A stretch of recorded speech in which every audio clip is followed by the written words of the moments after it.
$699.99. That is what Insta360 is asking for the X6, and it is $150 more than the X5 asked on launch day. The box promises bigger sensors, 8K at 50 FPS, 10-bit color, Dolby Vision, and a battery rated 51% longer. Every one of those numbers is real. Almost none of them announce themselves in daylight footage at normal playback speed. So we are going to do the work reviewers skip, the export math, the accessory carryover, the resale hit you take by waiting, and the one situation where your X5 still beats the new camera outright. We have never held either of these cameras, we take no free units, and no brand pays us a cent, which is exactly why we get to tell you to skip it. Pause the footage. That is where this upgrade lives. Insta360 changed the one part of this camera you cannot repair with a firmware update. The X6 runs custom dual Sony 1.1-inch square sensors, which Insta360 describes as full 1-inch equivalent 360 imaging, replacing the 1.28-inch sensors inside the X5.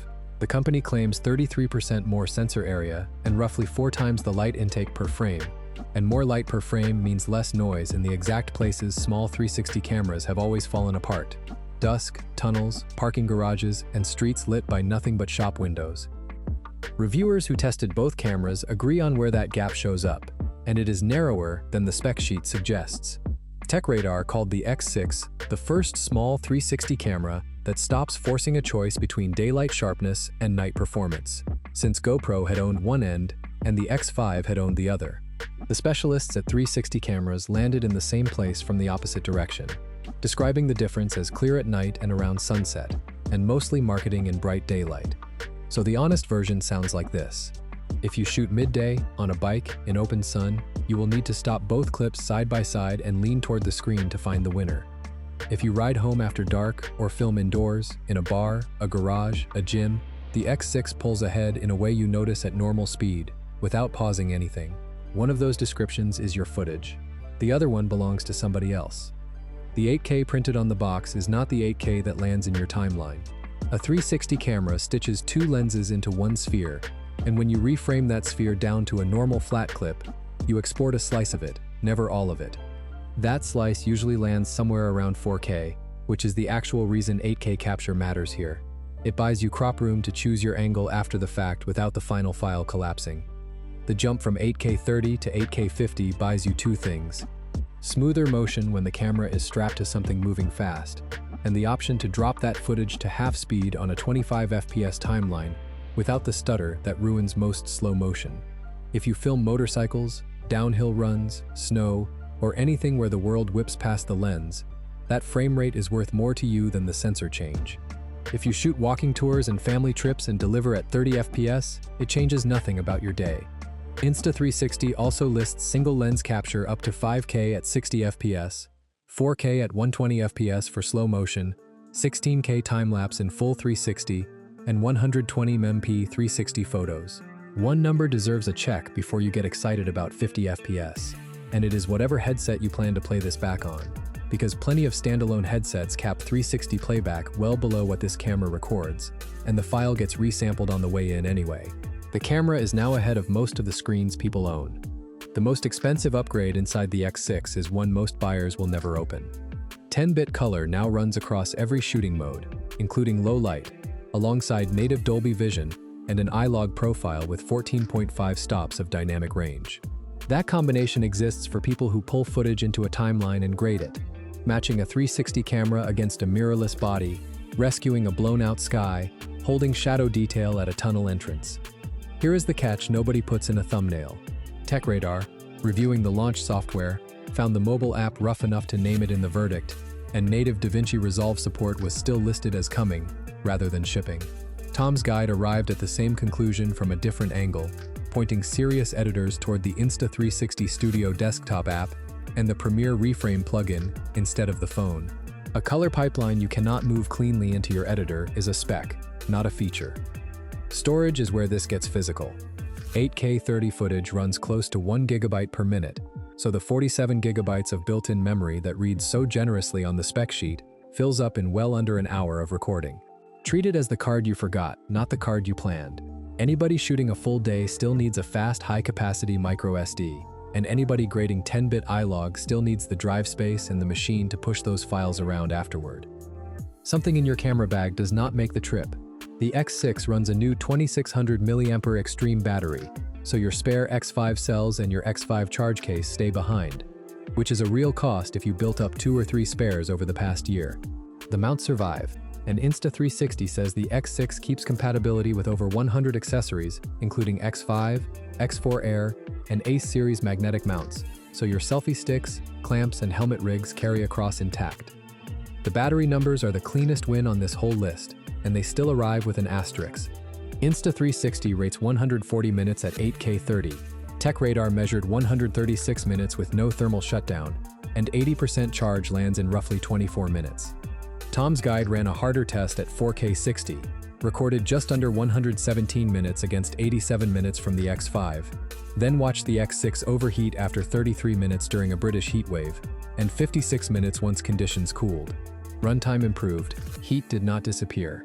The body shrank, and not every part of that trade lands in your favor. The X6 comes in at 197 grams against 202 grams, sits shorter in the hand, and moves the front controls onto a 2.32-inch OLED touchscreen with haptic feedback, while physical buttons stay on the side and the back. X5 owners keep pointing at their larger front screen as the better tool for framing themselves, and Insta360 clearly knew touch controls were a risk, since full-screen press exists specifically so gloved hands have something to hit. Waterproofing improved to 20 meters against 15 meters, though full 360 capture underwater still wants the dive case. The $150 gap is the number every press release repeats, and it is the wrong comparison. The X6 standard bundle is $699.99, or £619, or €699, and what you receive for it is the camera, one battery, a USB-C cable, a pouch, a cloth, and a quick start guide. No selfie stick. On a 360 camera, a selfie stick is not an accessory. It is the entire reason the footage looks the way it does, which pushes most buyers toward the Essentials bundle at $799.99, with some retailers listing $769.99. Now price the other side honestly. The X5 launched at $549.99 in April 2025, and it has not held that price for months. It hit $434.99 during Prime Day, and Costco has run a $469.99 bundle, including 2 batteries, a 114cm selfie stick, and a 256GB card. Compare a working X6 kit against a working X5 kit, and the gap stops looking like $150 and starts looking closer to $300. That is the number your decision turns on. 2 more line items belong on the receipt. Buy and activate an X6 before September 30th, 2026, and Insta360 includes a year of Insta360 Plus premium cloud storage at 500GB, plus 3 months of Moments Pro, which is a genuine perk, and also a bill with a 12-month delay, because nobody tells you the renewal price on day 1. Meanwhile, every week you spend deciding costs your X5 resale value, and Insta360 runs a trade-in program that will quote you a figure today. Get that quote before you watch another comparison video, because it is the only number in this decision that keeps moving. The right answer depends less on the X6 and more on which camera is already sitting in your bag. X5 owners get the weakest case in the entire lineup, and the skip verdict is the honest one, unless you shoot at night, grade every clip, or run out of battery on real shoots. X4 owners are looking at 2 sensor generations in a single jump, and the low light difference there is not subtle. X3 owners and anybody further back are not making an upgrade decision at all, they are replacing a camera, and the X6 is the better camera.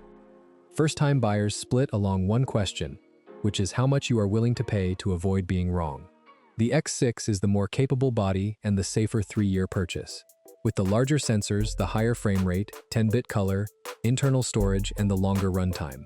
The X5 discounted under $470 is the smarter money, since it captures the same maximum 8K resolution at 30 FPS, runs the same editing ecosystem, keeps the replaceable lens system, and leaves you $300 for the selfie stick, the spare cells, the cards, and the dive case you will need anyway. 5 things nobody has answered yet, and they matter more than another daylight sample clip. How the app behaves 3 patches from now, whether native DaVinci Resolve support ships, and when. How this camera handles heat in a Phoenix summer or a Dubai afternoon rather than a British one.